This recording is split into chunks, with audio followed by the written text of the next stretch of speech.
যেতে হবে বহুদূরে, যেতে হবে বহুদূর।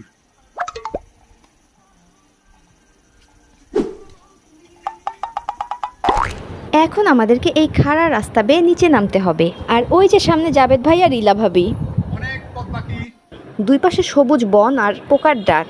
এখন তো যেভাবেই হোক যাচ্ছি, কিন্তু ব্যাক করার সময় আবার এই দিক দিয়ে হেঁটে উপরে উঠতে হবে ভাবতেই গায়ে জ্বর চলে আসছে। আমরা এখন এই ছোট্ট পাহাড়ি নদীটা পার হয়ে ওই যে দূরে একটা গিরিপথের মতো আছে, গিরিপথ দিয়ে আমরা যাব দেবতাখুমে। ওই যে গিরিপথ, আমাদেরকে এই নদীটা পার হইতে হবে। দেখেন সামনে আরো কত মানুষ যাচ্ছে দেবতাখুমে, আর আমাদেরকে আরো অনেকটা পথ নিচে নেমে নদীর কাছে যেতে হবে। যাই হোক, ফাইনালি আমরা নদীর কাছে চলে আসছি। আর এই নদীটার নাম সম্ভবত তারাসা বা তারাংসা নদী। এই জায়গাটা যে কি পরিমাণ সুন্দর ছিল তার কি বলবো।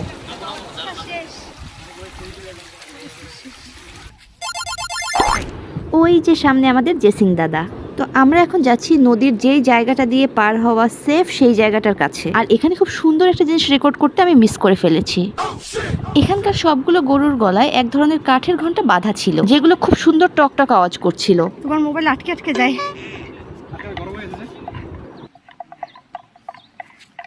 কিসের শব্দ ওদের গলায়? তো এখন আমরা পার হব এই নদী, আর আপনাদের সাথে দেখা হবে নেক্সট ব্লগে।